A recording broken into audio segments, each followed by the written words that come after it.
Bismillahirrahmanirrahim. Assalamualaikum warahmatullahi taala wabarakatuh. Alhamdulillah, wassalatu wassalamu ala sayyidina wa habibina Muhammadir Rasulillah wa ala alihi wa itratihi wa ashabihi wa man walah. Ashhadu an la ilaha illallah wahdahu la syarika lah wa ashhadu anna sayyidana wa habibana Muhammadan abduhu wa rasuluh. Allahumma salli wa sallim wa zid wa barik ala sayyidina wa habibina Muhammadin wa ala ali sayyidina Muhammad. Amma ba'd. Kita akan masuk pada masalah 558, kan? Ya. Sebelum ni kita baca dah matan hadis dan kita dah lihat terjemahannya secara kasar. Ini kita akan masuk kepada huraian bagi bab ma jaa fil wudu'i minal mawta'. Bismillahirrahmanirrahim. Qala al-musannif rahimahullahu subhanahu wa ta'ala wa nafa'ana Allah bi ulumihi wa ulumi masyaikhihi wa talamizatihi wa qurra'i bahril mazi wa wasa'il musannafatihi wa syurrahiha Allahumma amin. Amin. 558 bab yang telah datang ia pada menyatakan basuh daripada tempat pijak. Jadi wuduk yang di kalimah al-wudu ini terjemah oleh Syekh Al-Bawi dengan basuh, dengan makna bahasa. Sebab al-wudu ada dua makna. Makna dari segi bahasa dan juga makna dari sudut syarak. Dari sudut bahasa maknanya basuh. Basuh, katakan kita basuh tangan atau wudu tu. Okey. Sedangkan makna syarak pula wudu dengan maksud yang kita faham, iaitu satu ibadah yang bermula dengan sekian, ditutup dengan sekian, apa semua. Jadi Syekh Idris menterjemahkan kalimah babu ma jaa fil wudu' ay babu ma jaa fil ghusli minal mawta'. Bab yang telah datang ia pada menyatakan basuh daripada tempat pijak. Ketahuilah ya saudaraku, adalah dikehendaki dengan wuduk di sini ialah wuduk pada lughah, yakni membasuh kotor daripada mawta', yakni daripada tempat pijak dengan kaki dan seumpamanya. Basuh Jadi wuduk yang dimasukkan dengan kalimah babu ma jaa fil wuduk bukan wuduk dengan maksud ibadah yang bermula dengan muka ditutup dengan kaki, dengan niat dan sebagainya. Bukan ibadah wuduk, tapi wuduk dari segi bahasa, iaitu basuh. Maksud dia kaki yang kotor hendaklah dibasuh. Jadi ini perbahasan dia, tempat pijak. Seperti seorang menempuhi jalan kotor, adakah dibasuh kakinya dan sembahyang ia, atau tiada berhajat basuh? Jalan kotor, dia pun lalu tanpa, kebetulan dia tak pakai kasut, tanpa kasut dia lalu, dia pijak tempat kotor tu. Kemudian dia nak solat, adakah dia kena basuh kaki atau tidak? Ini perbahasan. Dan seperti berkasut, maka dipijakkan dua kasut akan najis. Adakah boleh kasut dibawa sembahyang? Kalau dia tak bawa sembahyang untuk kasut tu tak apa. Tapi masa katakan dia pakai kasut, masuk waktu dia sembahyang dalam keadaan nak berkasut, sedangkan kasut tadi telah pun memijak najis. Adakah perlu dibasuh terlebih dahulu kasut itu ataupun tidak? Macam katakan nak kita pakai kasut, kita pijak najis, kemudian orang buat sembahyang jenazah di dataran Hayu Ashir, katakan. Yang berlaku kadang-kadang begitulah. Buat sembahyang jenazah Hayu Ashir, di Hayu Ashir. Jadi kita pun dia orang ialah sembahyang jenazah bukan nak rokok sujud. Diri tu ramai-ramai buat asal diri. Dan kadang-kadang kawan tadi pakai kasut kotor najis, yang telah dipijak, yang telah menyentuh najis. Beza kalau dia buka kasut tu dan dipijak atas kasut, lain. Ini dia pakai kasut. Pakai kasut maknanya dia memasukkan kaki dia ke dalam kasut. Ketika itu dia dianggap berpakaian, menjadikan kasut sebagai pakaian dia. Beza kalau contoh dia pijak najis, dengan kasut tadi. Kemudian masa nak sembahyang jenazah tu, dia buka, dia keluarkan kaki dia daripada dua kasut tadi, dan dia pun pijak di atas kasut. Ketika itu tak apa, sebab dia secara akan telah dianggap tidak berkasut, sebaliknya berpijak pada kasut. Kasut tu umpama macam seseorang yang sembahyang, dia pijak atas tikar sejadah, sedangkan tikar sejadah tu, di bawah tikar sejadah tu ada najis. Itu memang tak ada masalah, boleh. Tapi kalau dia memakai kasut tadi dengan maksud yang kita faham, iaitu dia memasukkan kaki dia ke dalam kasut, sedangkan tapak kasut itu bernajis, ini peribahasa kita. Mazhab Syafi'i tak boleh, mazhab ini tidak boleh. Dan seperti berkasut, maka dipijakkan dua kasut akan najis. Adakah boleh kasut dibawa semai? Ayo mengantuk awak ni. Ya Tuhan, saya terlupa pukul 9 ke 10 ke itu Tapi tak apalah, kesesama okey je, pukul 10 kan. Atau seperti perempuan yang menghilangkan kain tutup badannya.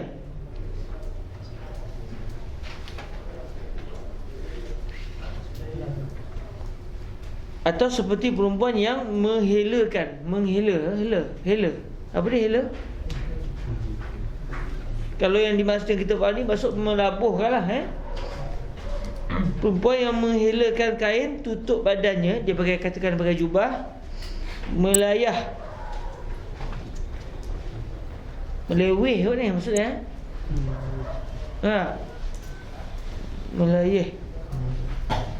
Apa dia layah? Siapa yang bersana kalimah layah? Layah. Kalau melerek tu jelas lah kan. Kalau leweh pun jelas, tapi cara tulis ni melayah.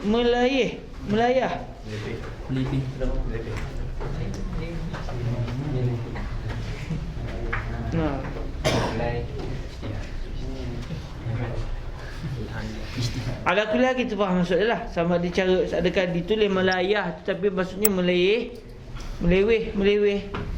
Itu tinggal huruf ataupun tersalah je, kita akan cek lah. Kalau kita sebab cek lah.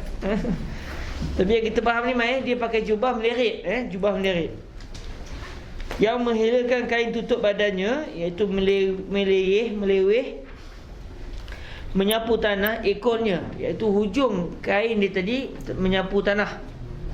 Dia pakai jubah ataupun dia pakai kain yang meleweh-leweh sepanjang-panjang jalan dan kena kotor-kotor. Adakah dibasuh kerana hendak sembahyang? Orang perempuan tadi, biasa orang perempuan lah yang pakai meleweh ni. Kita orang lelaki biasanya tidak lah. Tapi dulu kat asrama dulu pun kadang-kadang ada. Dulu zaman saya dulu, trend dulu, kalau pakai seluar atas buku lali, orang panggil seluar tintong. Kira budak ni lah, budak baik lah. Orang semua gelak budak tintong. Tak tahu aku punya bahasa apa, tapi kira siapa yang pakai seluar dia tu atas buku lali, itu kira budak blur lah, budak tintong, pakai seluar tintong. Kalau dia tu kira budak bacoh, dia akan meleweh sikit lah. Jadi sampai itu seluar, sampai ke kain-kain pun kadang-kadang abang-abang tu udah kena mesti berjalan sampai tak nampak kaki. Buku lali apatah lagi lah, kaki pun tak nampak, dia meleweh begitu. Okey, tak apalah kalau dalam surau, tak apalah. Katakan dia berjalan daripada luar lagi dengan kain meleweh begitu, dia lalu dalam keadaan habis menyentuh najis. Betul, sepanjang berjalan tu dia sentuh najis, betul jalan lagi, meleweh lagi. Jadi setelah menyentuh najis tu, dia jalan lagi, pakaian dia pula menyentuh tanah. Jadi tanah tu pula akhirnya dia menyebabkan pakaian tadi terhilang dengan najis tadi. Katakan satu orang dia lalu dengan kain yang meleweh tadi, kena najis. Masa kena tu memang basah-basah najis tu lagi.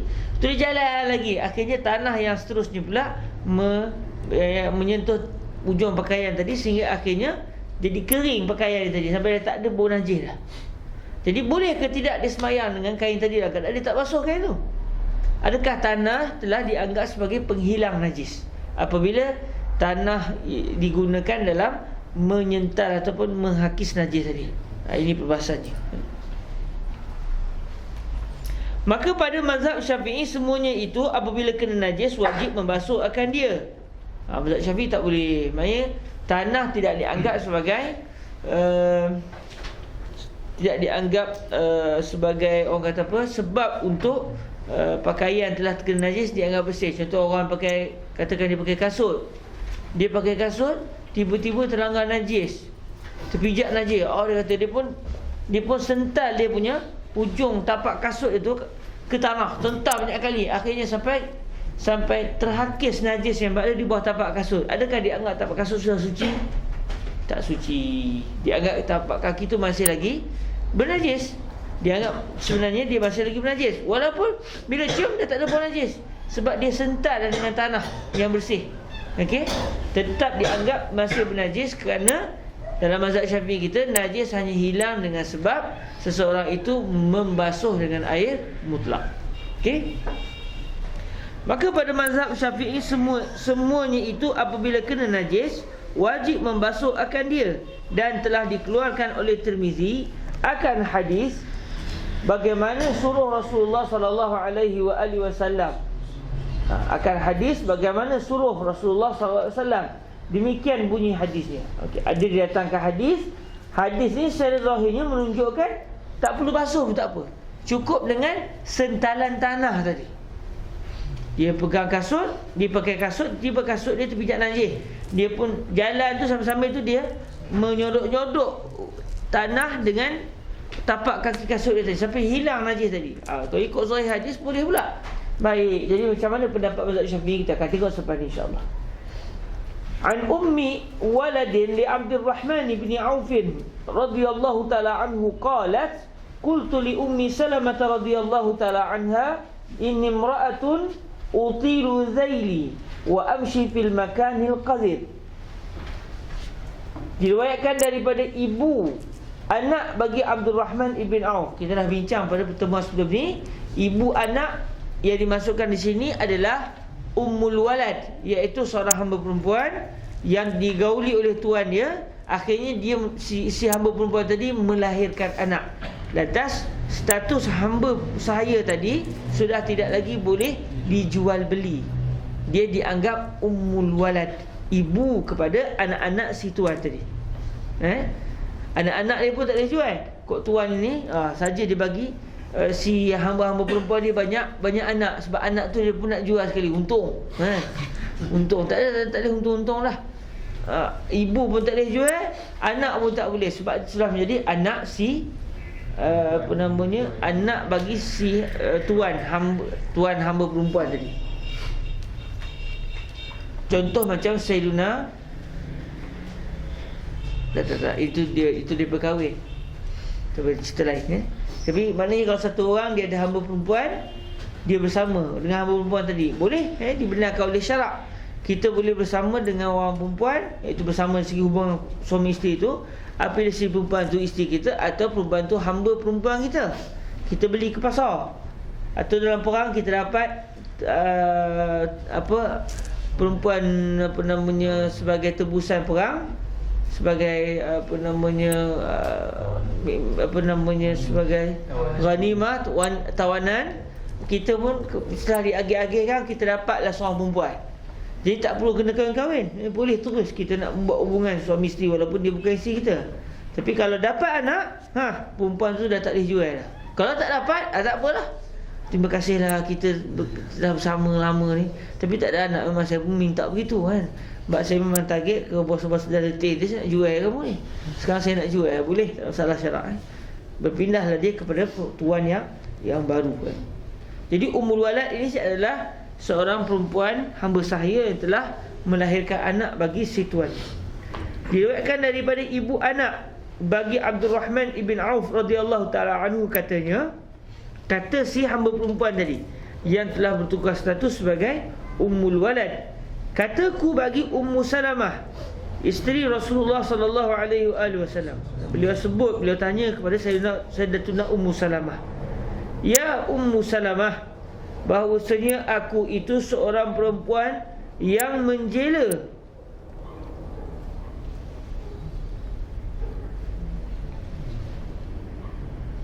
Okay. Adalah aku itu seorang perempuan, bahawasanya aku itu seorang perempuan yang menjela dan menghulurkan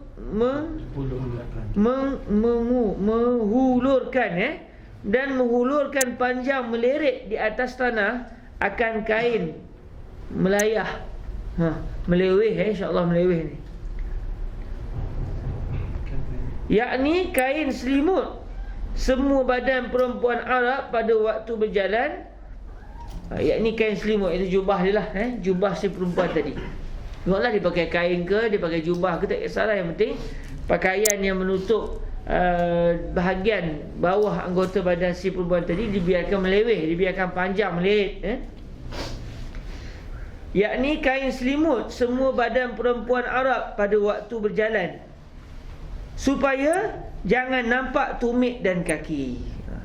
Okey, supaya jangan nampak tumit dan kaki. Sebab orang perempuan dulu malu, orang perempuan sekarang tak payahlah, tak bincanglah pakai meleret, dia nak menyingkapkan kain. Ya satir ya Rabb. Maka bagaimana hukumnya apabila kena kotor, padahalnya aku berjalan pada tempat yang kotor, tidakkah dibasuhkan dia? Nak bawa pakaian tadi dengan semayang, dalam semayang, dalam keadaan dia tak basuh, tapi dia lalu tempat kotor. Tempat kotor yang dimasukkan sini, zahir hadis adalah masuk tempat najis. Faqalat, qala Rasulullah sallallahu alaihi wasallam, yutahhiruhu ma ba'dahu. Maka kata Sayyidatuna Ummu Salamah radhiyallahu taala anha bagi menjawabkan pertanyaan itu, telah bersabda Rasulullah sallallahu alaihi wasallam, menyuci seorang akan dia akan barang yang kemudiannya. Maksud dia, tanah yang ke depan akan menyucikan menyucikan najis yang terkena pada ujung kain tadi. Tanah yang ke depan, maksudnya dia akan berjalan, dia bukan dia berhenti ke tempat najis tu, dia akan berjalan terus, dia akan terus melegetkan pakaian. Jadi tanah suci di depan yang akan menyentuh pakaian tu, lepas tu tanah lagi ke depan, sepanjang tanah yang ke depan tu semua akan menghilangkan najis yang ada pada zahir hujung kain tadi. Ini berdasarkan apa yang dipahami daripada zahir hadis. Maka kata Sayyidatuna Ummu Salamah bagi menjawabkan pertanyaan itu, telah bersabda Rasulullah sallallahu alaihi wasallam, menyuci seseorang akan dia, iaitu akan ujung kain tadi, akan barang yang kemudiannya, yakni basuh ujung meleweh yang meleret ke tanah itu sahaja, dan tiada pula lazim basuh semua. Ini adalah kepahamannya Syekh Al-Nawawi. Yakni basuh hujung meleweh yang meleret ke tanah itu sahaja, dan tiada pula lazim basuh semua. Kawasan bernajis saja kena basuh. Yutahhiruhu ma ba'dahu. Jadi Syekh Idris fahamnya masuk hadis tadi, cukup basuh kawasan terbabit, tak perlulah sampai seluruh pakaian perlu dibasuh. Tapi zahir hadis tak begitu. Zahir hadis menunjukkan langsung tak perlu basuh, kerana tanah di depan akan membersihkan najis yang kena pada pakaian yang labuh tadi. Kata Abu Isa, dan pada bab ini ada datang satu riwayat daripada Sayyidina Abdullah bin Mas'ud radhiyallahu taala anhu, katanya, kunna ma'an Nabi sallallahu alaihi wasallam la natawadda minal mawta. Adalah kami bersama-sama berjalan serta Nabi sallallahu alaihi wasallam, tiadalah kami membasuh daripada tempat pijak. Maksudnya tempat yang tempat mereka berpijak tadi, kasut itu, mereka terus sembahyang dalam keadaan terus memakai kasut, sedangkan kasut tadi sudah menyentuh kawasan yang bernajis. Ikut zahir apa yang didatangkan di sini. Nabi tak pula buka kasut, teruskan sembahyang. Tak ada pula Nabi suruh buka kasut kalau ikut zahir. Maknanya ini menunjukkan kasut yang terkena najis sah dibawa dalam sembahyang, kerana dia akan terus berjalan, dia akan disental oleh tanah bersih semasa berjalan tadi. Itu zahir hadis. Tapi mazhab Syafi'i tak pegang zahir tadi. Sama ada ya imma hadis ini tidak dipegang oleh kerana dhaifnya, ya imma tidak dipegang kerana kefahaman yang berbeza dalam menafsirkan hadis. Mungkin tempat yang dipanggil sebagai qazir tadi bukan najis, tapi kotor, pijak sampah katakan, kotor tapi tidak najis. Okey, mungkin itu kefahamannya. Kita akan tengok apakah yang disebutkan di sini. 559, masalah menempuh tempat kotor, basuhkah kaki dan ekor meleweh?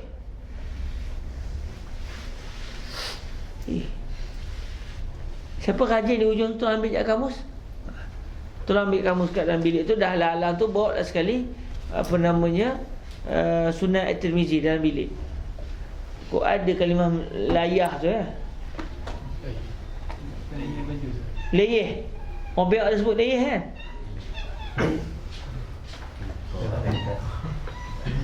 Ya.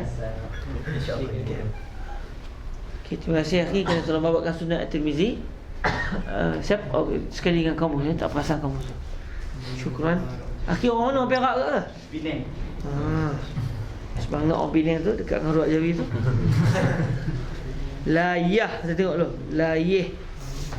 Itu yang imam baca layeh. Ya ini layah. JKL. Layeh.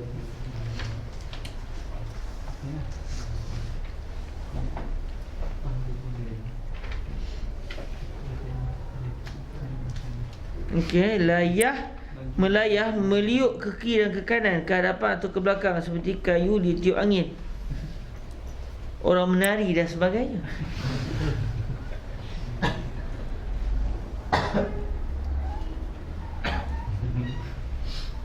Mungkin dia kena tu.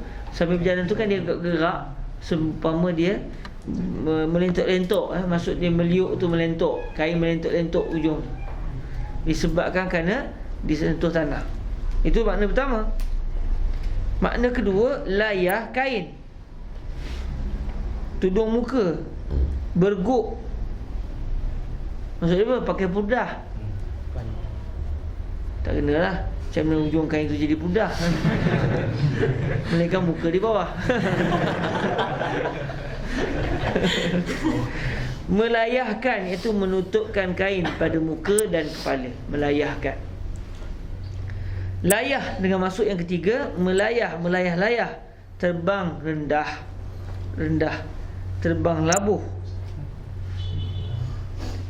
Tiba-tiba ibu burung melayah-layah di atas kepala mat. Tak berlaku penerbangan di situ. Layah dengan maksud yang seterusnya, lepeh. Diambil dari kalimah Minangkabau, lepeh, piring. Saya orang Minang tu saya dengar kalimah lepeh. Layah, pun layah. Ni Minang Indonesia betul-betul ni, kami tak tahu. Jadi yang kau nak kena tu makna pertama, iaitu yang melentok, meliuk ke kiri dan ke kanan, ke depan atau ke belakang. Satu, tengok pula layeh kalau ada ada ke layeh? Sebentar. Layah tu dah tahu makna dah. Sekarang kita tengok layeh pula. Ada ke layeh?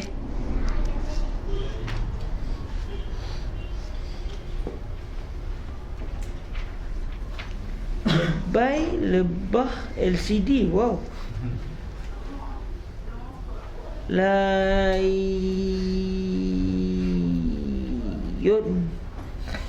Layak tak ada. Tak ada. Tak ada. Tak ada Layah ada. Layeh tak ada. Jadi ya imam sebenarnya yang dimaksudkan adalah makna pertama, melentok-lentok tu. Sebab bila berjalan kain tu dia akan gerak begitu itu layah, berlayah, melayah Ataupun yang dimaksudkan di sini adalah meleweh, leweh. Nampak zahir sebenarnya kena dengan leweh, meleweh, cakap meleweh, kain meleweh. Tapi adakah itu yang syekh itu dimasukkan, ataupun syekh itu dimasukkan layah tu, iaitu melentok-lentok tu. Tapi ala kulli maknanya sama. Bukan terbang, Bukan pakai pudah Okey. Baik. Okey, masalah menempuh tempat kotor, basuhkah kaki dan ekor melayah atau meleweh Tapi di sini melayah lah.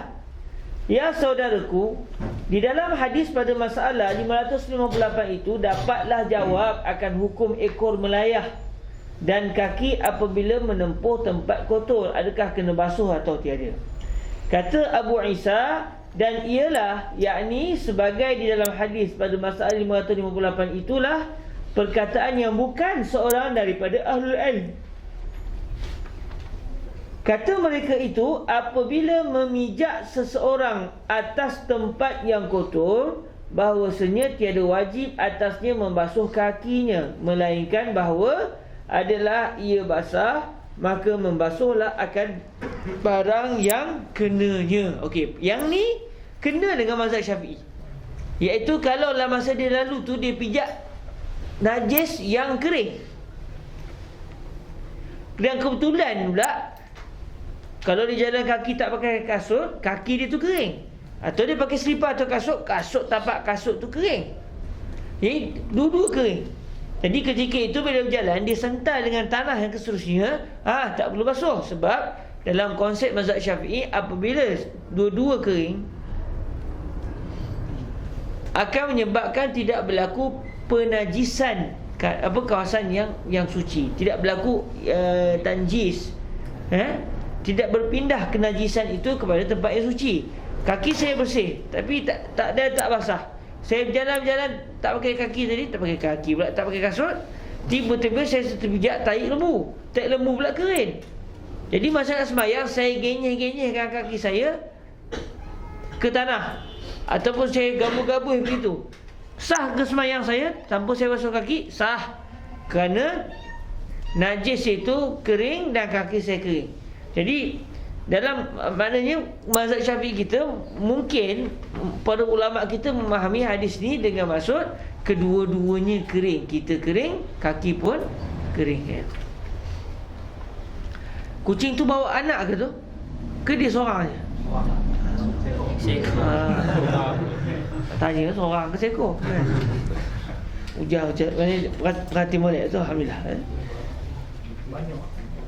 Ada anaknya tu, rupanya dah lahir dah dekat dalam bilik tu. Kita tak perasan. Elok kawan tu senyap tu. Dan 4-5 ekor. Saya letak ke atas. Takut dia bawa beg turun anak dia.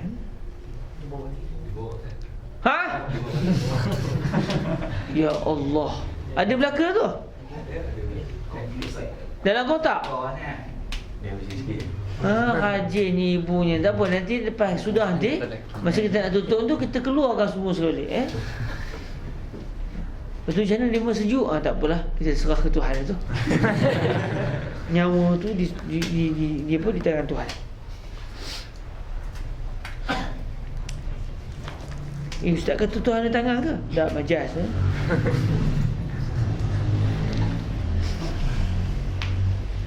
Okey, mazhab pertama ni kena dengan mazhab kita, mazhab Imam Asy-Syafi'i. Intaha. Kata Imam Syafi'i di dalam pada babul mani, dan bermula dua kasut itu seperti kain jua. Maka apabila sembahyang seseorang padanya dan telah mengenai akan dia oleh najis yang basah, padahalnya tiada dibasuhnya, nescaya mengulang ia akan sembahyangnya. Dia sembahyang dalam keadaan kasut tadi dah terpijak najis, kasut pula basah, atau najis tu basah, atau kedua-duanya basah. Dia sembahyang dengan memakai kasut pula. Kalau dia buka lain cerita. Atau dia pijak atas kasut, tak ada masalah. Tapi dia dalam keadaan sembahyang tu, dia menyarungkan kakinya ke dalam kasut. Jadi sembahyangnya tidak sah, kerana dia dianggap sembahyang dalam keadaan pada pakaiannya ada najis. Kasut ketika itu menjadi pakaian. Jadi kalau dia dah selesai sembahyangnya tak sah. Jadi dia kena ulang balik sembahyang tadi. Maka apabila mengenai akan dia oleh najis yang kering, yang tiada basah padanya, maka hendaklah kikis akan dia hingga bersih dan hilang najis daripadanya, bolehlah ia sembahyang padanya. Itu najis kering, cukup dengan kikis. Main buang gabuh begitu sampai zat najis tak ada di kaki kita atau di tapak kasut kita, tak perlu basuh. Tapi kalau kita basuh lagi okeylah kan, lagi tak ada masalah lah. Kalau tak nak basuh itu, saya pegang najis, betul nak sembahyang saya pun Allahu Akbar, kisah sembahyang. Sekiranya tangan saya kering, tak ada peluh apa, dalam keadaan najis tadi pun kering. Jadi kalau anjing itu kering, kita pegang anjing, kita pun kering, tidaklah perlu untuk kita samak. Tapi kalau salah satu basah atau kedua-duanya basah, perlulah untuk disamak dengan air, satu suci, satu air bertanah dengan 6 kali, selepas tu air bersih. Dia bawa anak dia.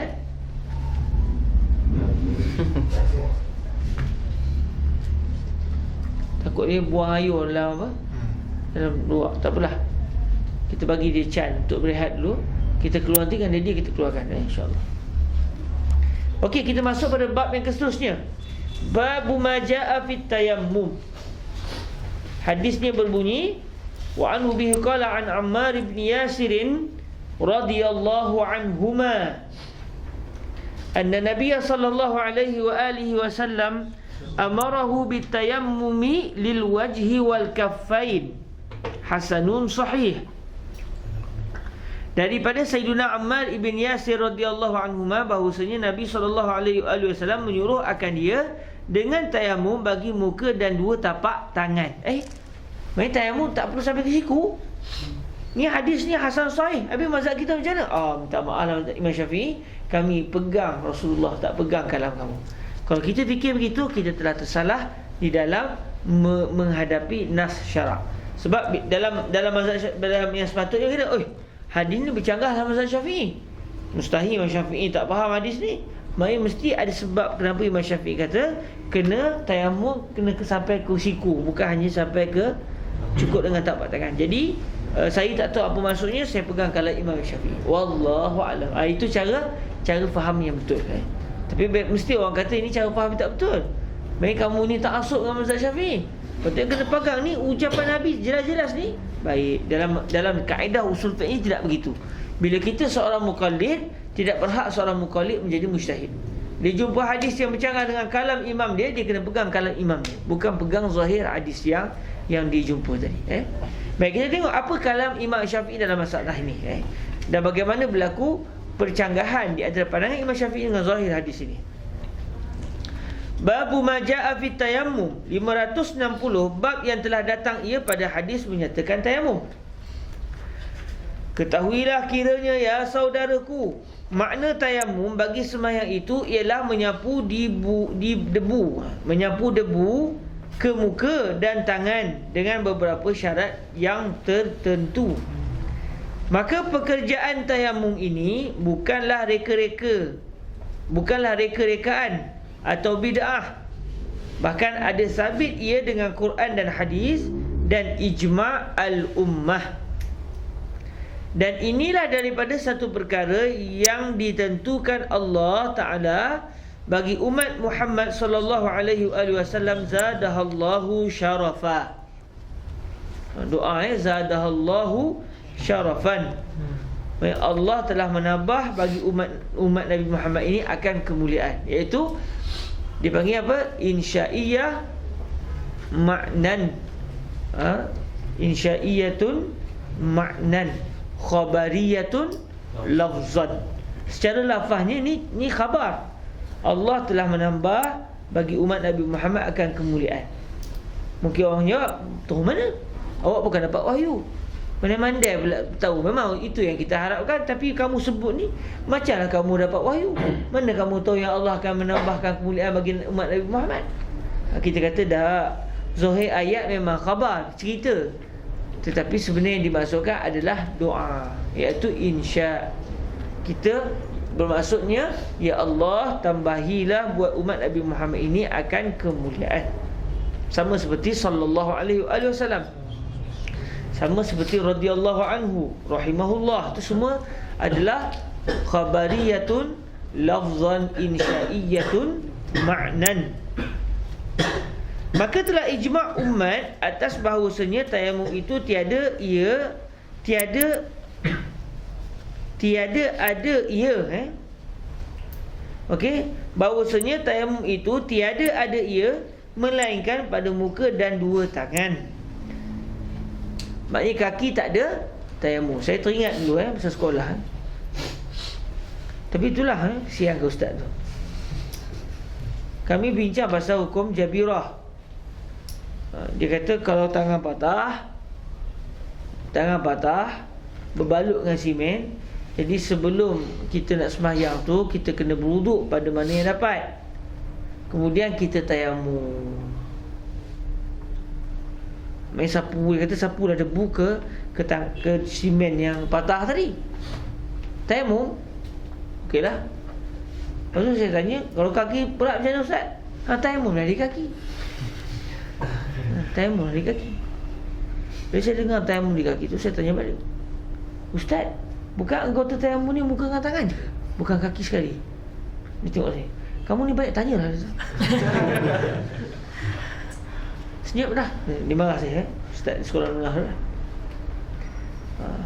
Begitu bukan nak lawyer buruk kan. Memang kita kutulah terfikir begitu kan. Jadi setelah saya murajah balik masalah tu, dah tua-tua ni kan, murajah balik, mana ada tayamum di kaki Jadi ustaz tadi tersasul. Tayamum hanya di muka dan tangan. Tak ada tayamum di kaki. Jadi bersabarlah kalau sahabat nanti bila dah mengajar nanti dapat nak murid macam orang tu. Tapi kalau kita tersalah, jangan malu kata, oh saya silap, minta maaf. Benda tu biasa je kan? Mana ada orang yang sempurna Mana ada yang sempurna. Dan jangan kita rasa kita bongkak dalam menuntut ilmu. Maka telah ijma' umat atas bahawasanya tayamum itu tiada ada ia melainkan pada muka dan dua tangan. Sama ada tayamum daripada hadas kecil atau besar, dan sama ada tayamum dari sebab anggota sekaliannya atau setengahnya.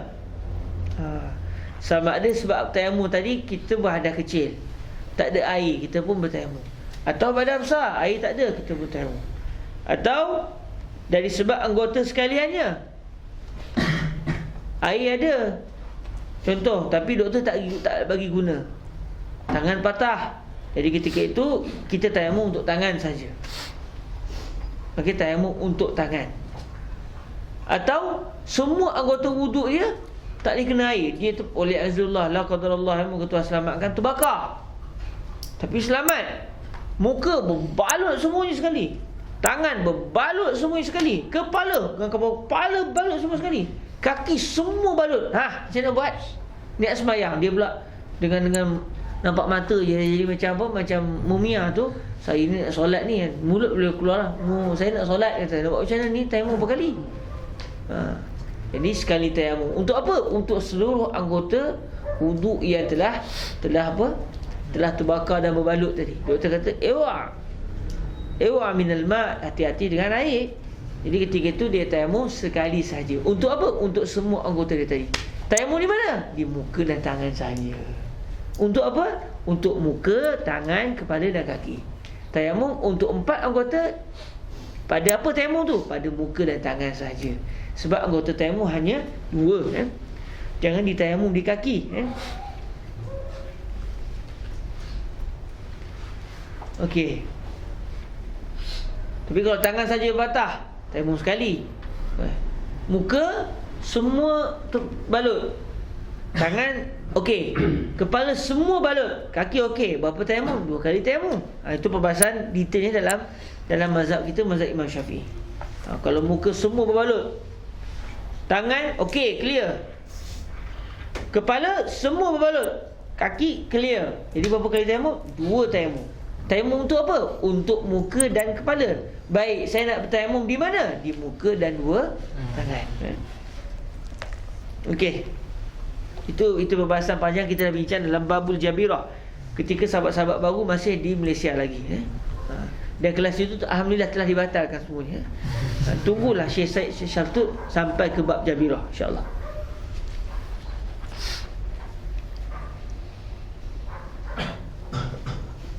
Demikianlah ia suruh Rasulullah sallallahu alaihi wasallam. Demikianlah ia suruh Rasulullah sallallahu alaihi wasallam. Itu cara dia. Bukanlah demikian ia suruh Nabi. Bukan benda tu menyuruh Nabi. Tak, maksud beliau, inilah dia suruhan Rasulullah sallallahu alaihi wasallam. Demikianlah ia suruh Rasulullah sallallahu alaihi wasallam sebagai yang diriwayatkan oleh hadis yang dikeluarkan oleh Tirmizi. Demikian bunyinya. An Ammar ibn Yasir radhiyallahu anhuma anna Nabiy sallallahu alaihi wasallam amarahu bitayammumi lil wajhi wal kaffain. Diriwayatkan daripada Ammar bin Yasir radhiyallahu anhuma, Sayyidina Ammar yang mana ayah dan ibunya adalah dua-duanya syahid.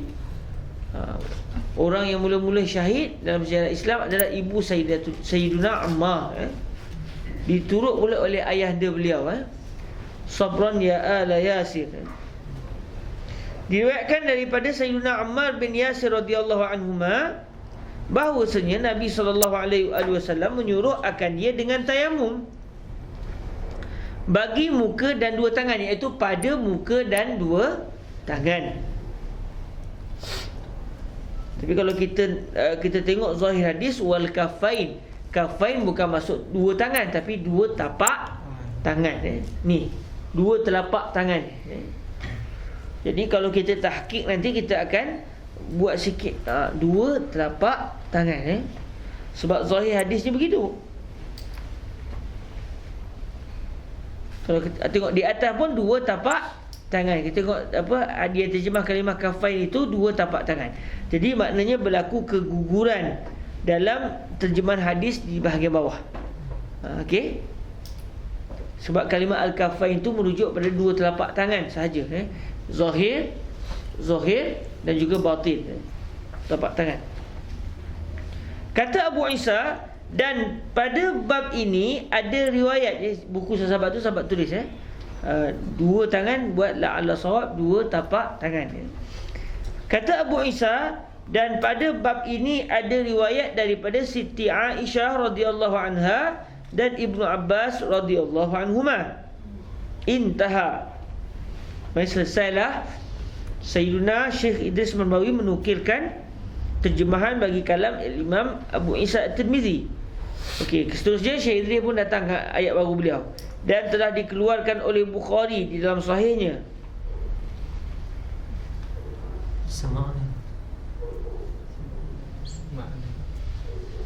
Semakna,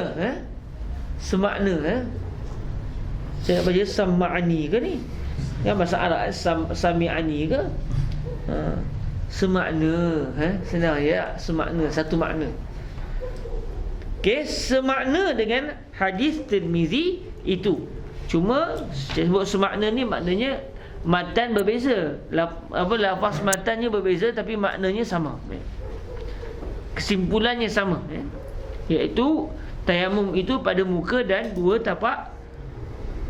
telapak tangan. Dan juga telah dikeluarkan oleh Muslim di dalam sahihnya dengan cukup panjangnya yang memuaskan hati. Demikian bunyinya. Okey, ini adalah terjemahan bagi hadis Imam Muslim pula, diriwayatkan daripada Abdul Rahman Ibnu Abza bahawasanya datang seorang laki-laki kepada Sayyidina Umar. Maka katanya, ya Umar, bahawasanya aku junub, maka tiada aku dapat air, mau mandi. Apa macam? Senang ya? Apa macam? Aku mau sembahyang. Senang cerita. Memang best lah cerita ni, memang best. Cuma saya tak mampu nak baca kitab ni masjid, Sampai ayat sensor tu payah kan. Dia gelak tak berhenti dah. Susah nak cakap. Apa macam? Aku mau sembahyang. Maka kata Sayyidina Umar bin Al-Khattab radhiyallahu ta'ala anhu, jangan sembahyang, jangan sembahyang.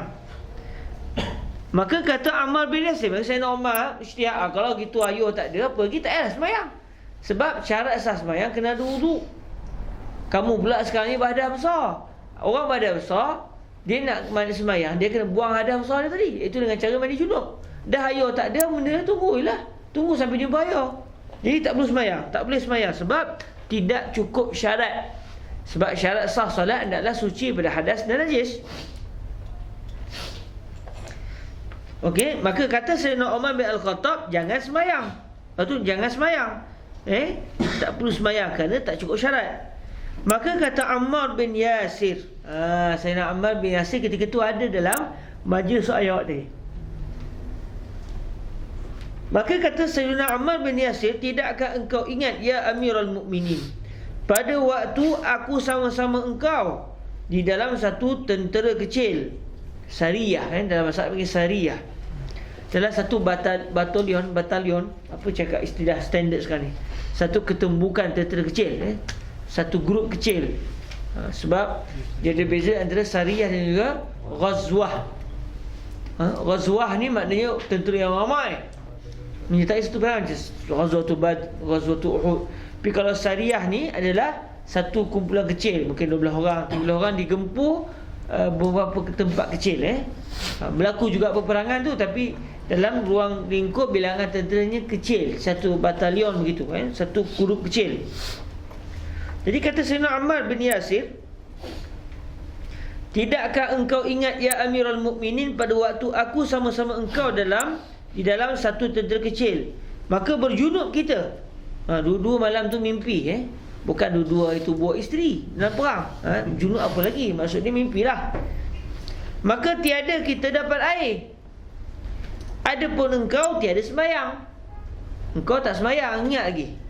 Sebab Sayyidina Umar ketika itu berpendapat, ayo tak ada apa lagi, tunggulah sampai dah ayo. Awak bukan sengaja nak tinggal sembahyang, dah ayo tak ada. Dan adapun aku, maka aku berguling di dalam tanah dan sembahyang aku. Sayyidina Ammar pula fikir, sekarang ni patut kena mandi junub. Ayo tak ada, kita gantikan tanah. Sebagaimana mandi junub, air tu mesti kena ke seluruh badan. Apa lagi, awak bergulinglah ke tanah, biar badan seluruhnya kena dengan tanah, kena debu. Jadi debu ganti air. Ini cara faham ketika itu, dalam keadaan belum ada nas. Dua-dua ijtihad. Dalam keadaan mereka tak tahu hukum, jadi berijtihad. Sebab ketika itu Nabi tak ada sekali. Kemudian datang aku kepada Rasulullah sallallahu alaihi wasallam, maka aku sebutkan dia akan kelakuanmu, akan kelakuanku. Berguling ayo tadi, berguling ayo pula, berguling ke debu tadi. Maka sabdanya sallallahu alaihi wasallam, hanya senya adalah memadai akan dikau bahawa engkau tepuk kedua tangan engkau ke bumi, kemudian tiup debu itu, maka kemudian tiup debu itu jika banyak sangat. Kalau debu tu banyak, sebab tujuannya bukan nak memake up muka. Tayammum itu tujuannya bukan nak memake up muka, elok-elok muka handsome, udah kejadian macam tepung gomak tu, bukan tujuannya begitu. Sebaliknya tujuannya adalah semata-mata untuk membenarkan kita solat. Jadi kalau dan tanah tu dia lembut sangat-sangat, berdebu sangat, dia tepuk tu dia berdebu habis. Ini kalau ke muka ni memang berubah daripada hitam ke putih, kan? Maka itu bagi nipis sikit tu. Sebab tujuannya biar ada debu, bukan nak membanyakkan debu. Atau boleh juga buat begini, kita nipiskan sikit, biar debu sikit je, lepas tu barulah kita bertayamum. Hanya senya adalah memadai akan dikau bahawa engkau tepuk kedua tangan engkau ke bumi, kemudian tiup debu itu jika banyak sangat. Kemudian awak bukan tak boleh baca, tapi ketika tu berlaku keuzuran, datang apa cakap Melayu tu, dah lupa bahasa Melayu. Menguap, bila menguap tak boleh bercakap. Kemudian sapu oleh engkau dengan kedua tangan itu akan muka engkau dan dua tapak dan dua tangan engkau. Maka inilah pengajaran Nabi yang diriwayatkan oleh Tirmizi itu dengan ringkasnya. Cuma kita kena merajaah baliklah, yang dalam matan hadis adakah disebut liyadain ataupun kafain. Disebut kafain maknanya berlaku juga keguguran kalimah tapak tu, tapak tangan. Okey, 561, masalah tayamum dan kepiatnya. Kepiat, orang Perak tu kepiat. Biasa dengar kan betul-betul ke bawah, ini kepiatnya begini. Bukan tabiat, kepiat. Kaifiat sebenarnya. Cuma orang Perak biasalah. Mereka menukar bahasa Arab ke bahasa orang Kuala. Semakna dengan tabiat. Semakna. Guna dengan semakna tu. Bagus tu Kepiat Kepiat tayamum dan kaifiatnya. Cuma mungkin orang tanya kenapa tak ada ru'yah, sebab dieja berdasarkan lahjah orang Kuala. Kepiatnya tayamum dan kepiatnya, iaitu kaifiatnya, caranya. Okey.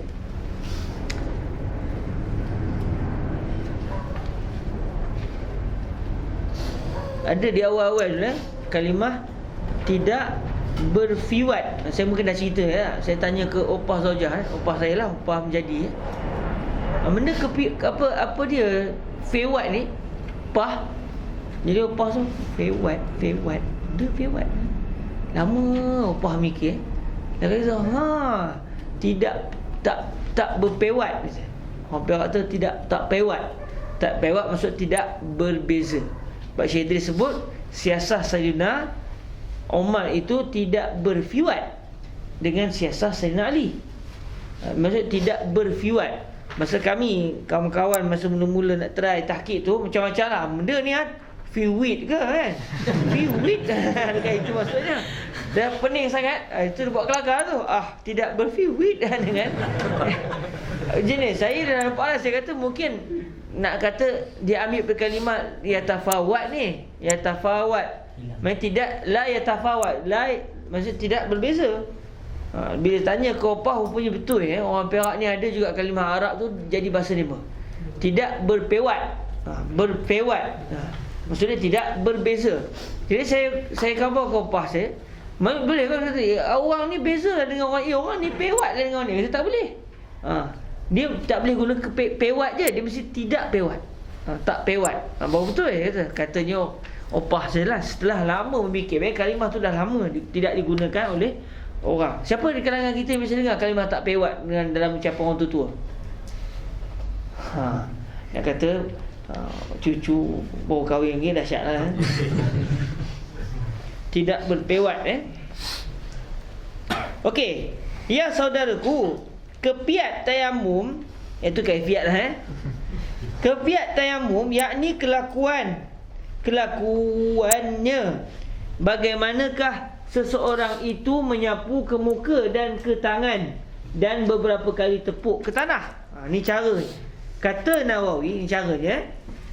InsyaAllah dia sebut kata Nawawi ni iaitu dalam kitab Syarhun Nawawi ala Sahih Muslim, atau nama betulnya Al-Minhaj, syarah kepada Sahih Muslim Ibn Al-Hajjaj. Kata Nawawi, dan telah bersalah-salahan ulama' pada kefiat tayamum, maka pada mazhab kita dan mazhab kebanyakan ulama' bahawasanya tak dapat tiada daripada 2 kali tepuk atau pukul ke tanah. Tak boleh sekali tepuk tapi syarat mesti 2 kali tepuk. Kalau contoh dia tepuk lepas tu kebetulan muka dia kecil, tangan dia besar, katakan dia tepuk tu, tangan dia besar, muka kecil, dia sapu ke satu tangan je muka, boleh. Satu lagi pula dia tangan dia pun buat gitu sini, lepas tu dia tangan dia macam cara je. Contoh kan, tangan satu lagi tak tahu, saya tak tahu lah tu kan, tak jadi ke? Dia mesti 2 kali tepuk satu tepuk untuk muka, satu tepuk untuk tangan. Okey. Jadi tak sah kalau boleh dengan satu tepuk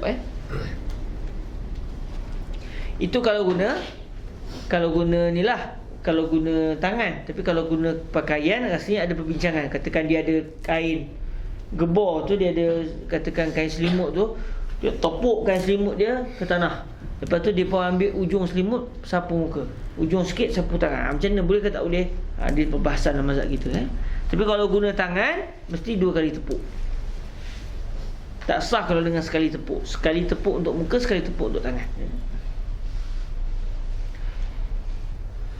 Kerana mengambil debu tujuan tepuk tadi adalah untuk mengambil debu. Kalau tiba dia berdiri, tiba angin tiup, tak habis, debu kena ke muka dia, dia pun sambil-sambil debu tu kena ke muka dia pun niat tayamum. Tak sah juga, sebab dia mesti kelakuan anak Adam, kelakuan dia. Sama ada orang tolong buat untuk dia, orang tolong tepuk dan sapu ke muka dia, atau dia ingin sapu ke muka, tak apa. Tapi kalau debu tu sering ditiup angin, tak boleh. Beza dengan wuduk dan mandi junub, boleh. Kenapa? Kerana wuduk dan mandi junub itu ibadat yang kuat.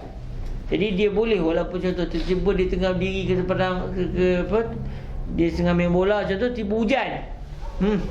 Dah hujan, dia kata alang-alang mandi hujan, sesambil itu niat berwuduk. Hujan kena ke muka, okey muka selesai. Tangan pula tangan. Kepala pula kena, kaki pula dia tunjuk, okey kena. Sah sah wuduk. Tapi kalau tayamum tak boleh. Kalau ada dibuk pasir, tak boleh dia buat begitu. Muka betul tangan, okey selesai tayamum, tak boleh. Dia mesti dia sendiri yang mengambil debu tu. Sekali kerana menyapu ke muka, dan sekali tepuk kerana menyapu dua tangan sampai kedua siku. Ni mazhab kita. Jadi zahir hadis bercanggah dengan pendirian mazhab Imam Asy-Syafi'i. Dan setengah daripada mereka yang berkata dengan ini daripada segala ulamanya. Ulamanya, mana huruf hamzahnya? Kalau kita nak kata syekh tersilap tulis, memanglah sedap. Nampaklah kita tu orang alim kan? Syekh salah, kita betul. Tapi kalau ada cara nak membetulkan, kenapa kita nak menyalahkan? Bukankah kalimah ulama boleh juga dia baca dalam bahasa Arabnya ulama. Sama. Boleh? As-sama.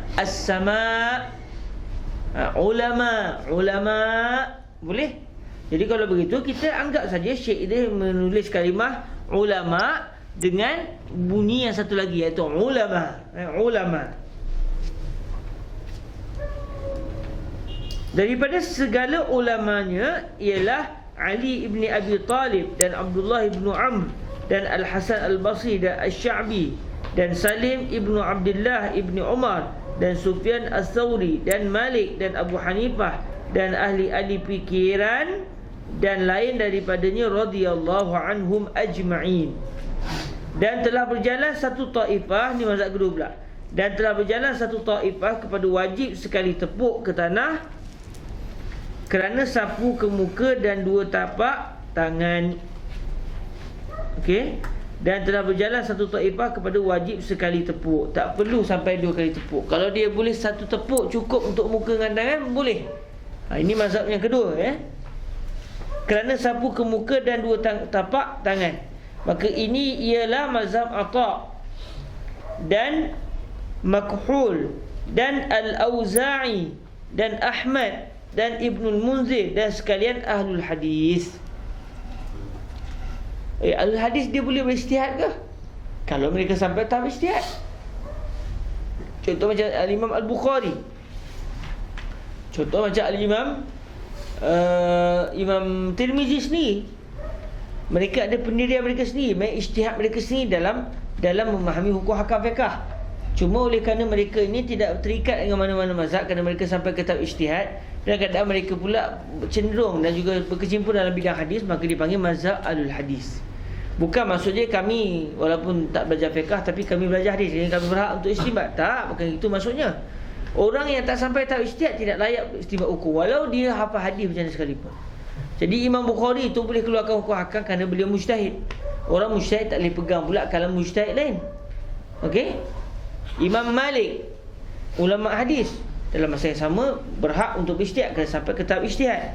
Imam Asy-Syafi'i pakar hadis juga dan menjadi orang yang layak untuk ijtihad. Cuma kalau zaman hari ini ada orang pakar hadis tapi dia tak sampai tahap ijtihad, janganlah mana-mana jadi mujtahid. Dia mesti taklid juga mana-mana pendapat ulama yang sampai ke tahap ijtihad.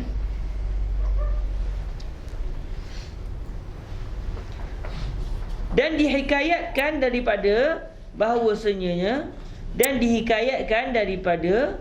bahawasanya wajib menyapu dua tangan sampai ke ketiak. Sebab apa? Kerana aliyat wamsahu bi wujuhikum wa aydiyakum wa aydikum. Okey, dalam masalah tayamum. Jadi kalimah yad ni sampai sini. Jadi dipegang zahir hadis, zahir Quran tadi, maknanya muka, tangan. Panjang sikitlah sampai sini, tarik sini.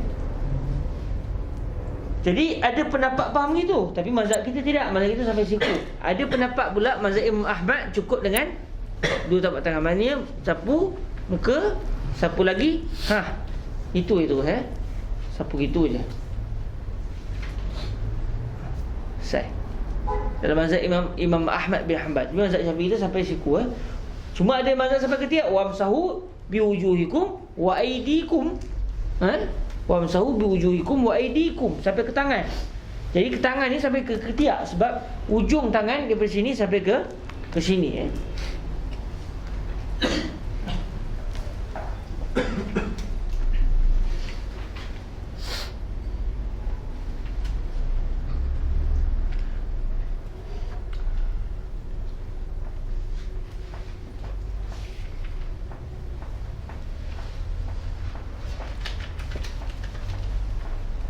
Okey, baik.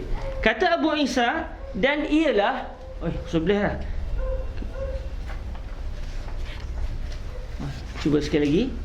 Dan kata Abu Isa, dan ialah, yakni sebagai di dalam hadis pada masalah 560 itulah perkataan yang bukan seorang daripada ahlul ilmi daripada sahabat-sahabat Nabi SAW.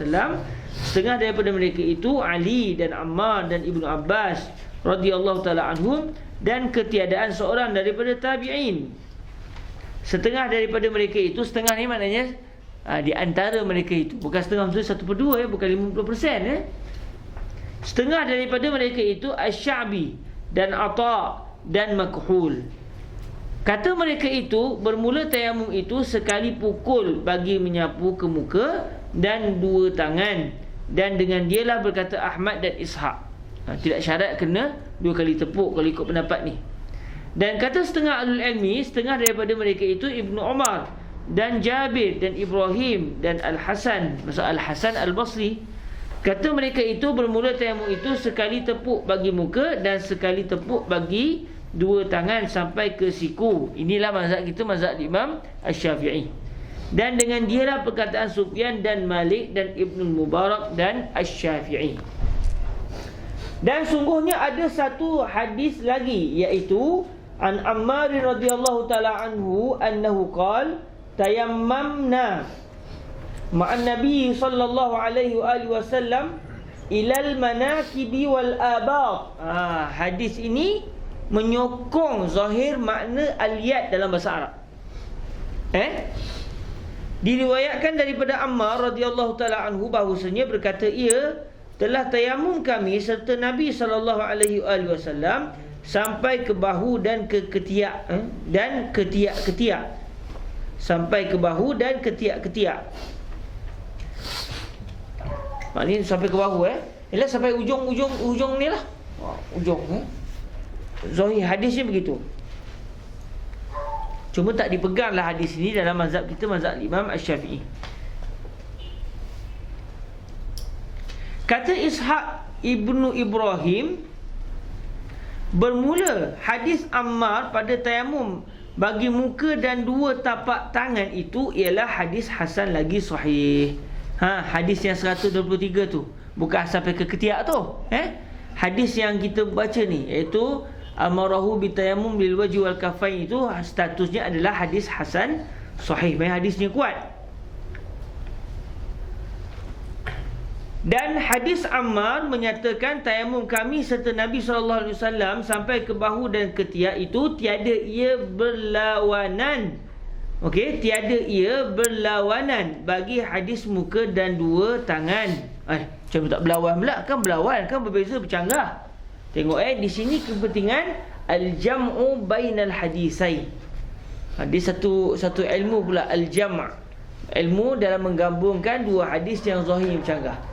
Jadi kata pengarang, dan hadis Ammar menyatakan tayamum kami serta Nabi SAW sampai ke bahu dan ketiak itu tiada ia berlawanan bagi hadis muka dan dua tangan, kerana bahawasanya Ammar tiada menyebutkan bahawasanya Nabi SAW menyuruh akan mereka itu dengan demikian, dan hanya berkata Ammar, telah kami perbuat serta Nabi tayammamna ma'an Nabi. Bukan Nabi bertayamum sekali. kami bertayamum ketika itu kami ada bersama dengan Nabi. Macam tu. Okey, kalau ikut Zahir tayammamna ma'an Nabi, baik, kami bertayamum bersama Nabi. Misalkan Nabi pun tayamum sekali. Tapi kata dalam menggabungkan dua hadis ni, maknanya kami sendiri tayamum sampai ke sini. Tapi Nabi tak suruh kami buat begitu.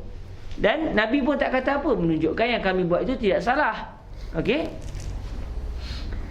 Kerana bahawasanya Ammar tiada menyebutkan bahawasanya Nabi SAW menyuruh akan mereka itu dengan demikian. Dan hanya berkata Ammar, telah kami perbuat serta Nabi SAW demikian-demikian. Maka tatkala bertanya ia akan Nabi SAW, menyuruh ia akan dia dengan menyapu muka dan dua tapak tangan. Nabi pula suruh sampai situ saja, sampai kedua tapak tangan. Adapun Sayyidina Ammar sebelum tu bertayamum sampai ke ketiak. Jadi mana satu yang menjadi hujah? Perbuatan sahabat ataupun kalam Nabi? Kalam Nabi. Jadi tak berlaku percanggahan. Sayyidina Ammar mencerita, kami dulu pernah tayamum sampai ke ketiak. Bila kami tanya Nabi, Nabi pun kata tayamum hanya sampai ke tapak tangan sahaja. Dan dalil atas demikian itu, amal yang pertama ialah, dan dalil atas demikian itu, amal yang pertama ialah barang yang diberi fatwa dengan dia oleh Ammar kemudian daripada Nabi SAW pada tayamum, bahawasanya berkata ia muka dan dua tangan sahaja. Yang kita nak pegang mana satu? Ucapan Nabi. Buktinya Sayyidina Ammar sendiri ketika ditanya orang, itulah jawapan beliau, bertayamum hanya muka sampai ke kedua telapak tangan. Jadi yang hadis cerita sampai ke ketiak tu nak menceritakan asal-asal kami buat begitu. Kemudian Nabi pesan supaya buat yang bukan macam tu. Maka pada inilah dalil bahawasanya penghabisan barang yang diajarkan dia oleh Nabi sallallahu alaihi wasallam. Baik, kita berhenti setakat ini dahulu, insya-Allah. Kita akan sambung semula pada hari Isnin. Pada hari Isnin. Ustaz Azul baca kitab hari Isnin. Awak tunggu je lah. Apa Ustaz Azul nak berhenti, tunggu je lah. Gamak Ustaz Azul berhenti pukul apa? 10? 10 pukul 11. Kalau Ustaz Azul berhenti 10.30, 10.30 sampai pukul 11. Kalau 10.45, 10.45 sampai pukul 11.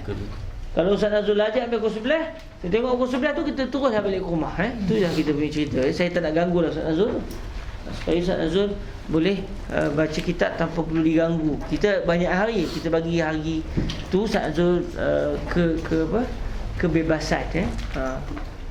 Baik, ada soalan kenangan apa yang kita bincangkan hari ini? Silakan Akhil. Tahap ijtihad tu macam mana?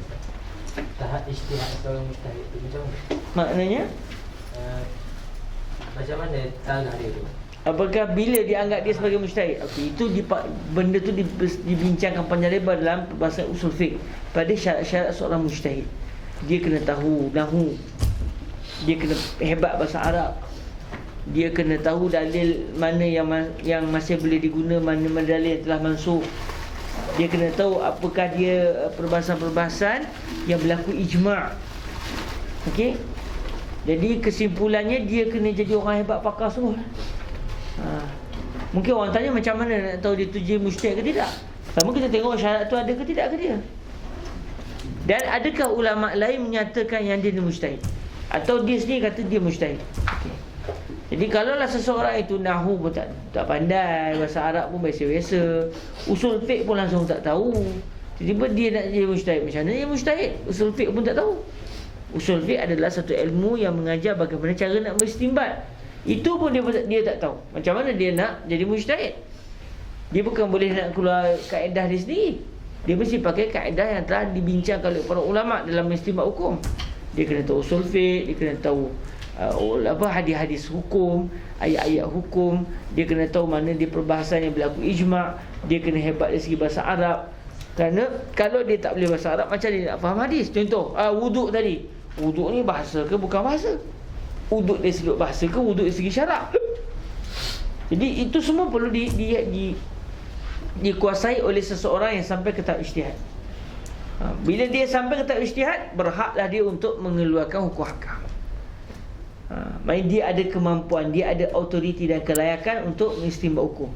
Tak semestinya orang yang belajar itu menjadi mujtahid. Seorang yang belajar perubatan, adakah dia pandai untuk apa jadi doktor sungguh? Dia berlatih awal-awal tu, tapi akhirnya lama-lama dia akan jadi pakar. Kita baca buku contoh cara nak membedah, boleh kita lepas tu try terus. Akhir fadal nak try kali. Tak wani juga tu. Mesti dia kan dengan bimbingan. Jadi dia kena belajar, dia kena menadah kitab, dia kena dipandu oleh orang alim sebelum dia, sehinggalah akhirnya dia jadi pakar dalam perbahasan fiqh. Barulah ketika itu bila cukup kriteria dia berhak dianggap sebagai mujtahid, lalu bolehlah dia mengistimbat hukum. Hari ini siapa mujtahid? Allah Allah. Kalau ikut Fadilatul Syekh Said bin Shaltut, yang sampai tahap ijtihad ni antaranya di Mesir ni, beliau menyangkakan Syekh Ali Jumaah antara sampai ke tahap ijtihad. Yang berhak untuk mengeluarkan hukum hakam terus diambil daripada masdar Al-Quran dan juga hadis Rasulullah SAW. Dulu Syekh Yusuf Al-Qardawi juga disebut oleh Syekh Ali Jumaah, antara sampai ke tahap ijtihad adalah Syekh Yusuf Al-Qardawi. Antara sampai ke tahap ijtihad juga adalah Syekh Muhammad Said Ramadan Al-Buti. Ini daripada Syekh Ali Jumaah sendiri, yang sebagaimana yang saya dengar daripada Fadilatul Syekh Said bin Shaltut Asy-Syafi'i. Jadi ini tak ramai orang yang berhak untuk mengeluarkan hukum hakam. Cuma pada qadiyah Syekh Yusuf Qardawi ni, menurut Syekh Ali Jumaah, Syekh Yusuf hari ni dah tak mampu untuk ijtihad kerana faktor usia. Jadi dia panggil dalam bahasa Arab, dia panggil taghayyur. Bila kita sampai ke tahap usia yang terlalu tinggi, kadang-kadang kita dah mula tak ingat, mula dah dalam memberikan pendapat tu dah tak apa kata, dah tak tajam dah. Kalau ikut istilah orang Melayu kita, dah mula tak apa nak ingat, mula tak kuat, cara-cara mikir tu dah tak apa nak kuat kerana faktor usia. Kalau seorang tu accident, tu badan dia dengan apa, accident, kesan accident tu, cara dia kena mandi wajib kan? Nak mandi wajib, dia tayamum ke kena wajib? Ataupun wudu? Kalau wudu pula, itu perbahasan yang panjang lagi dalam Babul Jabir. Anda bincang panjang, dia kena check betul-betul. Jadi kalau berlaku suruh tanya. Sebab kalau kita nak tahu hukum, dia perincian yang banyak. Anggota tu anggota apa, dalam masalah nak wuduk ke nak mandi junub. Mandi wajib masa senang sangat-sangat. Dia nak timbul masalah ni masalah wuduk. Dalam mazhab Syafi'i kita mandi junub senang saja. Orang ni, kalau contoh dia accident, lepas tu berbalut, muka balut, ni balut, sini balut, hidung balut, lutut balut, kaki balut, tapi ada bahagian tak kena balut. Jadi dia buat macam mana? Simple. Untuk mandi junub very simple. Basuh takat mana yang boleh, tayamum sekali, selesai masalah. Mandi junub selesai masalah Tapi yang jadi isunya masalah dia nak berwuduk macam mana. Nak wuduk tu dia bincang panjang. Jadi kalau berlaku semua boleh tanya. Kalau nak tahu secara ilmiahnya, kena buka kitab fiqh. Sebab dia perincian, adakah anggota tu anggota wuduk atau bukan anggota wuduk. Dia bertuak atau tidak. Muka pula, okey, muka bertepek. Tepek tu semua ke tak semua? Kalau semua bertepek, lain. Bila dia kata semua bertepek, orang tanya pula, tangan bertepek tak semua? Tak tepek. Okey, kalau tangan tak bertepek, ada pula hukum dia, sekali tayamum je. Okey, muka sikit je tepek, satu tayamum. Muka dengan tangan dua-dua bertepek, satu tayamum je. Tak perlu dua tayamum. Jadi perbahasan tu agak panjang. Jadi kalau berlaku sungguh, barulah anda jawab. Tapi untuk perbahasan fiqahnya, kena buka kitab fiqh.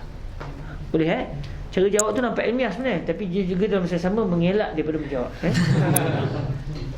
Ustaz, melayah tu boleh faham dengan tutup kepala tak? Sebab dia kata ekor melayah. Ini ekor macam tutup kepala yang labuh ni. Boleh, sekiranya dia berjalan dengan kepala dia. Bawa masuk macam labuh sangat. tudung sampai ke bawah.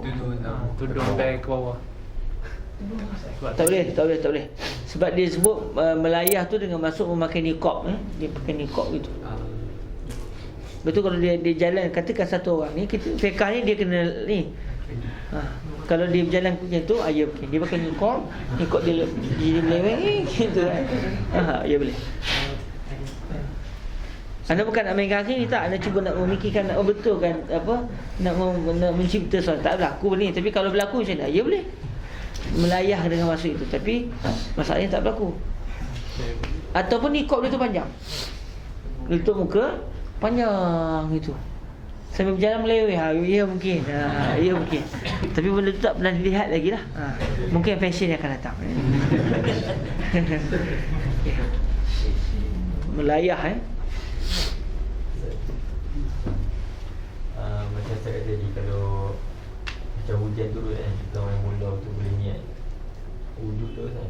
Tu tertib ni macam mana? Kan? Dia panggil tertib dia adalah, dia panggil apa istilahnya? Allah SWT. Tertib al-latifah. Tertib al-latif. Dikadarkan. Contoh, katakan sama seperti orang menyelam.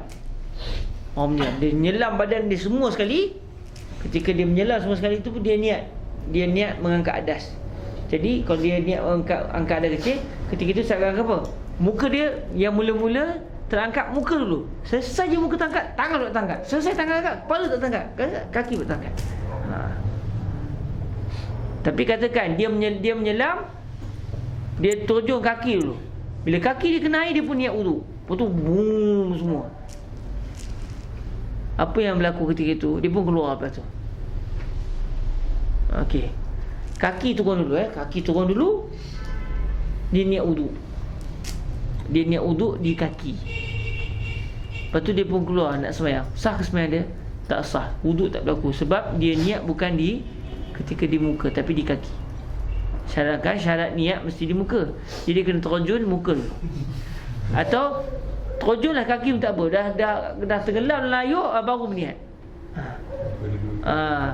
Jadi kalau dia dah tenggelam semua, dia niat muka terangkat, tangan terangkat, kepala terangkat, kaki terangkat. Hadas itu umpama kotoran yang ada di muka dia. Jadi hanya akan terangkat kalau dia berniat mengangkat hadas pada muka dia. Mula-mula turun air tu, bila dia niat saja, automatik terangkat ni. Betul. Selepas elok kau ni terangkat, saat kau ni terangkat, katakan ni buat terangkat. Begitu. Jadi kalau masa hujan tu, dia niat lah, saja aku mengangkat hadas pada muka. Okay. Betul dia dalam hati dia, saya tak langsung. Kalau dia katakan dia terbaring ke tanah tu, silalah wahai ayuh kan. Ketika itu dia niat bila air tu kena ke muka, dia niat mengangkat hadas. Maksudnya terangkat hadas muka, dan kebetulan selepas tu dia akan terangkat secara tertib dan cepat tu tangan, kepala dan kaki. Kemudian pula Ustaz, macam kepala tu kan dah tu hujan ni kan. Beli biarnya tu ke dia biar tak apa, tak mesti sapu. Sapu dalam mazhab Syafi'i tidak wajib. Begitu juga badan tak perlu kena gosok-gosok gitu. Famsahu, asalnya al-mashu tu adalah sentuhan kan. Tapi kalau seorang tu dia tak sentuh, dia basuh kepala tu sah tak sah? Dia ambil wuduk, muka, tangan, kepala masuk dalam kolam. Sah tak? Dia tak sentuh langsung. Air kena ke kepala dia. Sah? Cuma itu ketika itu dia bukan setakat sapu, itu basuh kepala tu. Sedangkan yang wajib bukan basuh, yang wajib adalah sapu. Sapu gini, tak mesti bergerak. Dan tak mesti air tu kena turun. Kalau basuh, dia biar air tu kena ke kepala dia. Tapi kalau sapu asal gini. Sebab tu yang sapu hanya di kepala, muka tak sah. Kalau contoh dia ambil air, ambil air,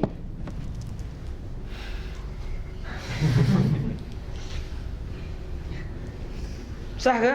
Tak sah wuduk. Itu bukan basuh muka, itu sapu muka. Jadi dia kena basuh. Spray salah, itu basuh. Tapi di kepala, kepala tak mesti gitu, cukup dengan. Tapi kalau dia basuh kepala dia, sah, tak masalah. Okay? Maknanya kalau kita alihkan spray kat kepala pun sah. Sebab basuh kepala itu sapu dan lebih. Hakikatnya dia adalah sapuan dan lebih. Dia buat lebih. Tak apa lah. Tak ada masalah. Tapi kalau pada muka kena basuh, tak boleh sapu. Tangan, jadi orang sakit kan, ambil air lap itu. Itu bukan ni, dia mesti dia air dan dia perah tu biar air tu menitir melalu gitu. Itu baru basuh. Tapi kalau ambil lap di muka, ni wuduk ya, itu bukan wuduk, itu sapu muka. Sapu muka tak sah, dia mesti basuh muka. Mandikan muka. Adakah debu juga macam air tak? Maksudnya? Jadi mustamal. Ya. debu juga menjadi musta'mal. Maknanya setelah dia sapu kan, lepas tu jatuh debu daripada muka dia pun tak dah. Tak ke depan, sapu pula untuk tangan. Tak sah, sebab debu tu sudah menjadi musta'mal. Debu musta'mal. Ustaz, dulu belajar kat sekolah tu, kalau dah sapu dah tu, dia nak buang tanah tu buang macam ni. Tak ada pula cerita tiup. Dalam ni pun tak ada cerita yang tepuk belakang tu. Dia tak semesti semua dalam kitab ni ada. Itu kaifiat. Jadi tepuk itu pun boleh. Pun boleh. Boleh Asal mimpin dah debu. Boleh. Betul tak? Akhir nak tanya pasal tu kan? Pasal dia tak kisah sampai tu pun boleh. Contoh itu kan, boleh dinipih-nipih kan. Boleh. Tak jadi musta'mal ke? Tak jadi musta'mal lagi sebab tak sapu ke muka lagi kan? Tak sapu ke muka lagi, dia masih lagi belum digunakan. Okey, boleh nipih kan? Boleh juga. Tak ada masalah. Cuma sakit sikit lah kan? Boleh juga, tapi sakit sikit kan? Ada orang macam ni kan nampak ni, boleh juga. Setengah orang ajar gini pun boleh juga, sini pun boleh juga. Tapi kalau macam ni, kalau hilang tu ambil boleh lah kan? Sampai tak ada debu, Allah terlebih buang. Boleh juga cik. Boleh Ustaz, kalau tengok orang Arab, dia kalau duduk di antara dua sujud tu kan, macam-macam cara. Buat dia ke Ustaz? Apa kaitan dengan temu? Nanti dulu kita tangguhkan dulu soalan tu kita tangguh dulu. Saya nak tengok biar yang berkaitan dengan ni. Betul, masa nak balik nanti aku biar tanya insya-Allah. Kuping tu kira halang wuduk tak? Kuping tu apa? Macam yang keras-keras kalau tempat luka. Tak, itu tak halang wuduk, bahkan kena air, mesti kena air. Kuping tu mesti dilalukan. Tapi kalau kita nak buang boleh juga, tak ada masalah. Tapi kalau tak nak buang, mesti air kena ke dia. Air mesti kena ke atas dia. Dan tak mesti kita, ni kuping ni kena buka sikit ni, kena bagi dalam, tak. Okey? Okey? Sudah mau balik? Semoga selamat dalam perjalanan insya-Allah. Barakallahu fikum. Kita sama-sama tangguh. Soalan ni jawab lepas ni. Ke nak dengar? Ke bolehlah dengar Apa soalan tadi? Duduk. Siapa nak balik boleh Ni soalan terakhir soalan yang terakhir. Duduk ni asal duduk akhir. Cuma yang sunatnya macam mana? Yang sunatnya adalah duduk. Tengoklah kalau anda kata duduk tahiyat awal, duduk cara kita duduk tu. Kalau duduk tahiyat akhir, cara duduk yang dia panggil tawarruk tu. Duduk yang kita melipat tu. Kaki kiri kita masuk ke kanan tu. Itu kalau yang sunatnya. Dalam mazhab Maliki pula, duduk tahiyat awal dengan duduk tahiyat akhir, caranya duduk tahiyat akhir. Mazhab Maliki faham gitu. Mazhab Imam Abu Hanifah pula, duduk tahiyat awal dengan duduk tahiyat akhir, caranya duduk tahiyat awal. Mazhab Syafi'i dibezakan. Tahiyat awal cara duduk lain, tahiyat akhir cara duduk lain. Sunatnya begitu. Mazhab Maliki, tahiyat awal ke tahiyat akhir, duduk tahiyat akhir. Lepas tu kalau kita tengok orang mazhab Maliki, tahiyat awal pun duduk cara tahiyat akhir. Lepas tu bangun pula kalau kat ketiga. Kita ingat dia nak habis dah. Mazhab Imam Abu Hanifah pula, tahiyat awal pun cara duduk tahiyat awal, tahiyat akhir pun duduk cara tahiyat awal. Kita ingat tak habis sembahyang, rupanya dia dah bersalam dah. Mazhab Syafi'i bezakan. Itu yang afdalnya begitu. Ikutlah mazhab masing-masing. Cuma dia nak duduk bersila, ahlan wa sahlan. Boleh, tak masalah. Yang penting dianggap duduk. Dianggap duduk, tidak dianggap berdiri. Okey? Ada yang nampak macam ni kan? Boleh, tak masalah. Tu pun dianggap duduk juga. Cuma dia meninggikan sikit badan. Mungkin dia sikit kaki. Kan?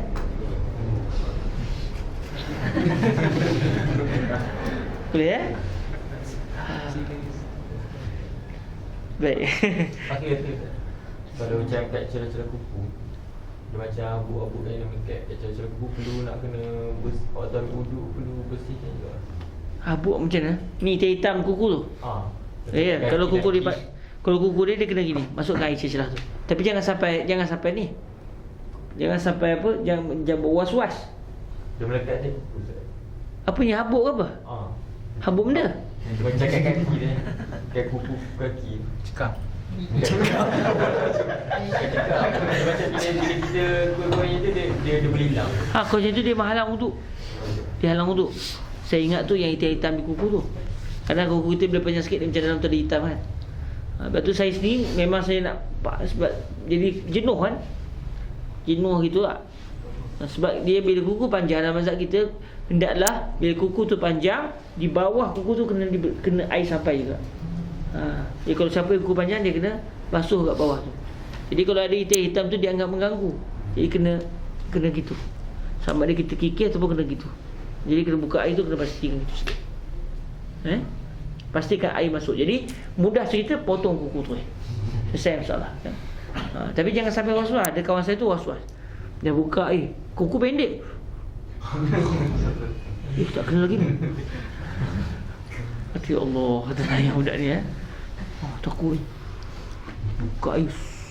Betul Belum lagi. Itu dah was-was. Tapi mazhab kita kalau kuku panjang memang kita kena buka dan kena sikit. Kita main sikit lah. Kita dah godek-godek dekat itu, insyaAllah air kena lah. Dan kalau ada kotoran di situ, kotoran tu mesti dihilangkan. Jadi mudah cerita je, potong kuku tu Dekat atas. Kalau atas kuku gini ada debu ke benda, itu penghalang, menghalang wuduk. Jadi tak sah wuduk kalau ada. Walaupun macam dia bila start air tak. Macam mana benda tu meresap air? Macam orang Perak ni. Ada banyak cara memikir. Tak nak salawat ke? Ya Allahumma salli afdala salatin ala makhluqatika sayyidina Muhammadin wa ala alihi wa sahbihi wa sallim adada ma'lumatika wa midada kalimatika kullama zakaraka zakiruna wa ghafala an zikrihi al-ghafilun. Allahumma salli afdala salatin ala أسعد مخلوقاتك سيدنا محمد وعلى آله وصحبه وسلم عدد معلوماتك ومداد كلماتك كلما ذكرك الذاكرون وغفل عن ذكره الغافلون. اللهم صل أفضل صلاة على أسعد مخلوقاتك سيدنا محمد وعلى آله وصحبه وسلم عدد معلوماتك ومداد كلماتك كلما ذكرك الذاكرون وغفل عن ذكره الغافلون. اللهم اجعلنا من عبادك المتقين واغفر لنا ذنوبنا وذنوب آبائنا وأمهاتنا والمسلمين واجعلنا من أئمة الهدى يا كريم. اللهم فقهنا في الدين وعلمنا التأويل واهدنا سبل الطريق يا أرحم الراحمين. ربنا ظلمنا أنفسنا وإن لم تغفر لنا وترحمنا لنكونن من الخاسرين. ربنا آتنا في الدنيا حسنة وفي الآخرة حسنة وقنا عذاب النار. وصلى الله على سيدنا ومولانا محمد وعلى آله وصحبه وبارك وسلم والحمد لله رب العالمين. تقبل الله منكم. Saya nak tanya pendapat sahabat-sahabat, adakah kita nak awalkan sikit kelas kita tak? Contoh, hari ni kita pukul 9 start. Tak adalah lewat sangat balik. Dulu tu saya duduk pukul 10 tu sebab takutnya kelas Habib berhenti lewat. Rupanya kelas Habib tak berhenti lewat. Cumanya saya tu dah kadang-kadang Syekh Said ni habis kelas pukul 8. Jadi sementara nak sampai ke sini tu, kalau saya numpang orang ada kereta, awal lah. Tapi kalau saya nak bas, kalau bas tu dah lambat, jadi terlambat sampai.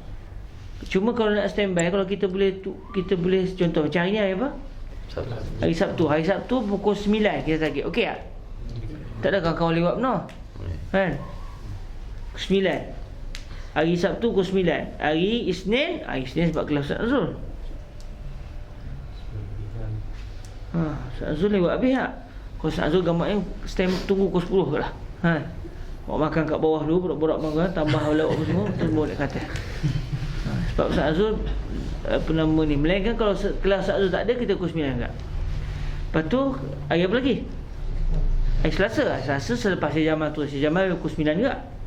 Dia start pukul 9 juga kan, lebih kurangnya. Lepas tu hari apa lagi? Hari Khamis. Hari Khamis hari Khamis pukul 10. Sebab kelas Syekh Said dengan pelajar madrasah pukul 10 baru habis. Lepas tu saya turun ke bawah dengan Syekh. Syekh mungkin dah pukul 10 suku bawa start. Jadi gitulah jadual kita cuma siapa yang tanya dalam grup saya tak jawab lah, sebab saya memang target untuk mengurangkan orang. Jadi kita pakat tahu kita lah. Boleh tak? Kalau orang tanya khabar lah, biar orang tanya saya tak nak khabar. Hari Sabtu pukul 9. Hari Senayan 10. Dan tunggu 10. Dan tunggulah Syekh Nazul kita hari Selasa selepas Syekh Jamal. Korang datanglah Syekh Jamal tu kan, baru tahu pastinya korang. Saya turunnya saya pun start. Hari Khamis pukul 10. Itu je lah kita 4 kali seminggu lah. Hari Rabu Sufiq Sufiq tak ada. Okey. InsyaAllah itulah kita punya jadual lah. Tak ada macam lewat sangat sebab sahabat takut nak balik letih. Saya tadi sampai terlelap berapa kali dah lepas tu muak berapa kali tadi. Jadi kita pukul 9 hari Sabtu, pukul 9 hari Isnin pukul 9 Isnin pukul 10 ke atas Kemudian hari Selasa selepas Syekh Jamal pukul 9 juga tu. Kemudian hari Jumaat, hari Khamis pukul 10 standby dah pukul 10 Okey, bismillah insya-Allah. Dan insya-Allah khatam nanti kita jangan cerita kat orang. Pada kita lah. Tapi kalau Ustaz Bakar kata kita kena maklum kat orang atau pulang lah. Biar rugi lah, tak boleh tambah lah. Okey, kita berapa orang agak-agak ni nak standby kat tu untuk kenduri tu? 80 orang. 10 40 30 40 50 10, 20, 30, 40, 60 sampai 60 tak? 10 20 30, 40, 50, 60. Biar kita buatlah untuk 80 orang makan. Standby tu buat tambah kan. 80 orang makan. Okey, tu. Tapi yang cerita kau Tapi kalau Ustaz Nazul kata kita khabar juga ke orang ramai biar orang seronok kan. Meraihkan majlis khatam jilid juzuk pertama daripada 22 juzuk tak apalah, kita buatlah ramai-ramai. Dapat kambing ke pun nak tahu kan. Okey, insya-Allah. Assalamualaikum warahmatullahi wabarakatuh. Subhanakallahumma wa bihamdik, asyhadu an la ilaha illa anta, astaghfiruka wa atubu ilaik. Bismillahirrahmanirrahim. Wal 'asr innal insana lafi khusr illa alladziina aamanu wa 'amilus shalihaat wa tawassaw bil haqq wa tawassaw bis sabr. Assalamualaikum warahmatullahi wabarakatuh.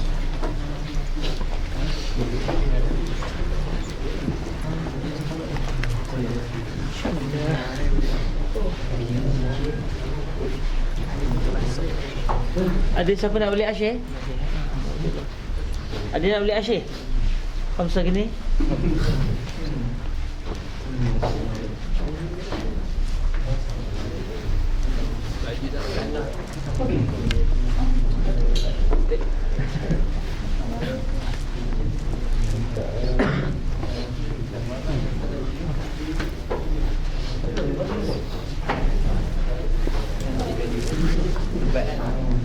Bersorak ke dua? Mau kita naik motor lah. Kan nak pergi mana-mana? Seronok lah Gembira lah. Okey, gembira tak apa. Kau tak gembira naik lah bas.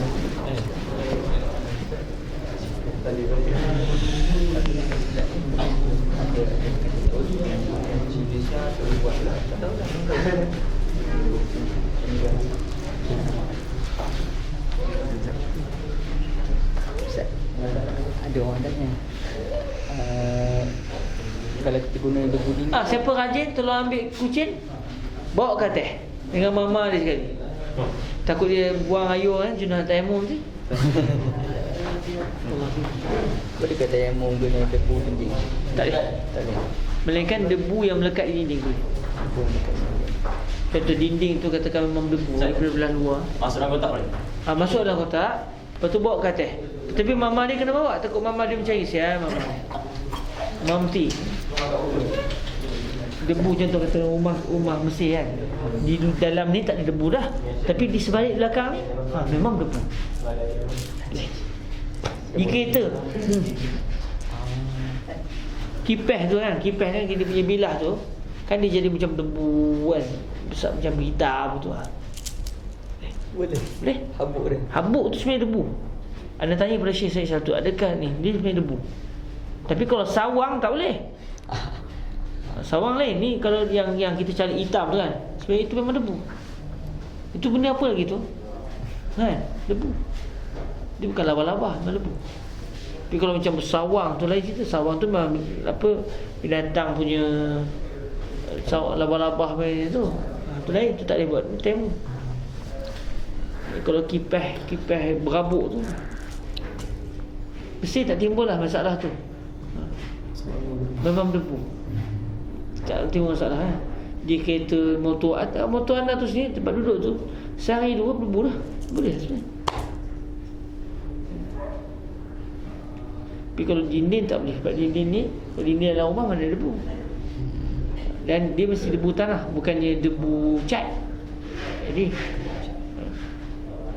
mesti debu tanah. Pasir tak ada debu. Tak boleh. Melainkan kalau pasir tu berdebu. Ada cerita.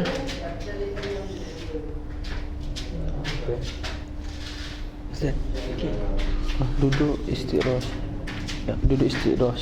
Yang pacak duduk tu sunat. Dinamakan iqa'. Dia sunat apa ni? Ya, kalau ikut mazhab Imam Syafi'i, itu antara duduk yang disunatkan sebab memang Nabi buat. Cuma antara duduk tu dengan duduk yang biasa tu, yang sebelah pacak. Yang tu lagi afdal. Tapi kedua-duanya perbuatan Nabi. Duduk tu sunnah kan. Cuma anda terbiasa duduk yang pacak duduk. Kalau duduk macam ni makruh. Anda tak tahu makruh tidak, tapi mesah sebenarnya. Tapi itu tak dibuat oleh Nabi lah. Duduk tu sah lah. Adakah makruh? Allah. Macam selalu Arab buat dia pacak. Arab Anas ni pun kalau duduk biasa gitu. Kita duduk atas tumit tu. Kita duduk atas tumit kita kan. Dan kaki kita gitu. Dia panggil iqa'. Iqa' dia ada dua keadaan. Iqa' yang jenis ni dibenarkan syarak. Satu lagi iqa' makruh. Tapi yang tu boleh. Ni memang Nabi buat. Kalau ikut mazhab Syafi'i ni memang Nabi buat. Cuma antara duduk tu dengan duduk yang biasa orang Melayu kita duduk tu, mana lagi afdal? Yang duduk orang Melayu duduk. Duduk yang kita jadikan kaki kita punya tu sebagai pelapik tu. Nak tanya pasal mualat ni. Mualat? Mualat tadi. Mana nak jumpa dah mualat sekarang hari? Kena cari zaujah tu. Kan dia dekat dalam kitab, bahasan kitab fiqh dia duduk bab belakang.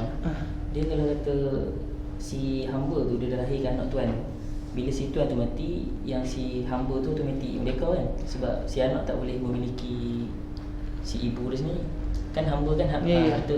Cuma anda tak tahu adakah dia dianggap merdeka atau tidak. Sebab merdeka dia boleh mewarisi harta. Yang pasti tak boleh dijual. Adakah dia tu dianggap merdeka? Tak ingat. Sebab kalau merdeka dia berhak mewarisi harta tuan dia tadi tu. Atau dia bukan merdeka, cuma dia dah tak boleh dijual. Dia masih aurat sebagai hamba tu, anda tak tahu. Dia segi permasalahan hukum macam Allah tak pasti. Cuma anak tu memang bukan hamba lah. Sebab di sana ada beza di antara merdeka atau tidak. Contoh orang perempuan merdeka, aurat dia dan sembahyang seperti aurat perempuan biasa. Sebab dia perempuan merdeka. Tapi kalau hamba, aurat dia bukan gitu. Dia aurat dia macam orang lelaki. Kalau dia tak kata tudung sembahyang sah.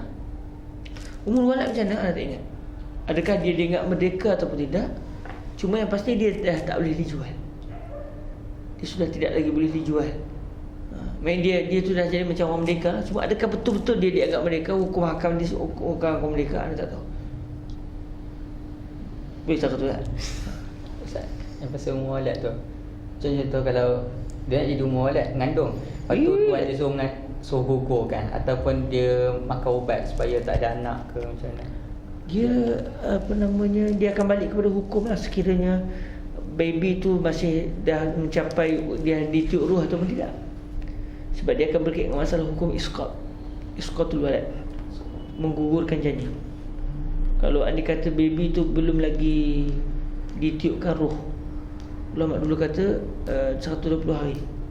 Tapi kalau ikut-ikutnya bukan, Macam baru ni 40 hari je. Macam ni Syarifat kata 40 hari. Ya, Allahu Akbar. Dalam kitab Umdah Kubra tu. Ya. Ha. Oh, kena dengan apa yang dapat. Fawaid baru ni Sebab kalau ikut-ikutnya dia, sebab hadis tu inna ahadakum yujma'u khalqu fi batni ummihi arba'ina yawman nutfatan. Kalimah nutfah tu tak ada sebenarnya dalam hadis. Yang ada inna ahadakum yujma'u khalqu fi batni ummihi arba'ina yawman summa yakunu 'alaqatan misla zalik summa yakunu mudghatan misla. Jadi sebenarnya ditiupkan roh tu sebenarnya 40 hari yang pertama. Jadi kalau dia gugurkan sebelum 40 hari tu boleh. Cuba kalau ikut mazhab pendapat Imam Ghazali haram. Tak boleh ke? Sebab dia sudah dianggap dia sudah ada kehormatan manusia walaupun belum ditiupkan roh, tapi dia sudah mampu untuk menjadi manusia. Tapi kalau ikut pendapat jumhur tak boleh. Jadi kalau tu yang Dr. kata Jumhur 120. jumhur tak 120 tu. Macam Syarifat pun ni dia ambil kitab Sahih Muslim, lepas tu dia ambil kitab hadis sikit. Kalimah nutfah je. Lepas tu dia kata pada di sisi dia memang hukum kata 40 hari. Alhamdulillah. Anda pun nampak gitulah. Minggu lepas. Sebab anda berdulu lagi kalimah tu. Lepas tu anda dengar pada Syekh Usamah. Syekh Usamah kata tak ada kalimah nutfah tu. Anda kata alhamdulillah. Sebab memang sebab anda tak tahu yang kalimah nutfah tu dalam hadis. Sebab secara realitinya Assalamualaikum. Nak ambil handphone. Nak bagi terus tak apa. Secara realitinya pada 40 hari pertama tu bukan nutfah dah. Dah jadi orang dah. Dah ada muka, dah ada tangan 40 hari mula-mula. Jadi bercanggah pula dengan realiti kan. Dalam kitab Imam Fakhruddin Razi pun disebut dalam kitab ni, orang pertikaikan benda tu. Sebab daripada zaman Imam Fakhruddin Razi dah tahu dah 40 hari pertama tu memang dah jadi orang dah. Yang perubatan zaman tu dah mengetahui perkara tu. Jadi dia akan berkait dengan masalah isqat, menggugurkan janin. Boleh tak boleh? Dia akan main masalah tu. Jadi kalau dah ada baby, dah 40 hari katakan, nak gugur kandungan dah tak boleh dah. Mereka kalau pegang kalam ulama dulu 120 hari. Selepas 120 hari dah tak boleh dah. Sebelum 120 hari boleh. Dia kalau dah jadi macam tu, mana satu kita kena pegang? Nah, so kena pegang yang 40. Sebab orang dulu dia mengeluarkan pendapat tu atas dasar teknologi yang sampai pada dia. Kalau kita ikhtiar dia, kita pegang 40 lah. Tapi kalau benda tu contoh, dia faham sebab hukum ni kadang-kadang berpadukan dengan perubatan. Asal dia apa? Sebab roh. Bila tiupkan roh, dia wafat 120 hari. Tapi rupanya tidak. Sebelum tu lagi dah tiup roh. Kita pegang itulah. Nampaknya gitulah, Allah. Memang pendapat dulu silap. Cuma silap mereka maksud sebab kebetulannya ada satu kemampuannya. Itu pun zaman Imam Fakhruddin Razi dah disebut dah. Anda baca kata subhanallah. Sebab dalam kitab Imam Razi datangkan orang tolak. Macam mana kita boleh kata 120 hari sedangkan 40 hari tu dah tiupkan roh dah dan disabitkan dengan perubatan. Akhirnya Imam Razi kata Nabi sebut tu majazan. Cara nak faham juga lah. Sebab Imam Razi datangkan kalimah nutfah tu. Inna ahdakum yujma'u khalqu fi batni ummihi 40 yawman nutfatan. Jadi dia datangkan i'tiraf. Macam mana kamu boleh kata 40 hari yang pertama nutfah saja sedangkan yang berlaku bukan nutfah, semua manusia dah sempurna. Jadi Imam Ghazali jawab, Nabi sebut ni adalah rasa majazan. Tapi sebenarnya bukan. Bila kita cek balik kalimah nutfah tu memang tak ada. Dan dalam kutub sitah memang tak ada langsung. Tapi dalam Arba'un Nawawiyah, kebanyakan nuskah Arba'un Nawawiyah maktutatnya memang ada nutfatan. Tapi ada lebih kurang 2 atau 3 nuskah yang tak ada kalimah nutfah. Kebetulannya anda sambil-sambil duk tahqiq sikit-sikit tu, ada 14 nuskah tangan kitab Arba'un Nawawiyah. Memang sampai hadis tu memang kebanyakan nuskah arba'ina yawman nutfatan. Hatta dalam kitab apa namanya Mukhtasar Al-Imam Ibn Abi Jamrah, dalam hadis tu pun nutfatan juga. Kebanyakan nuskah saja.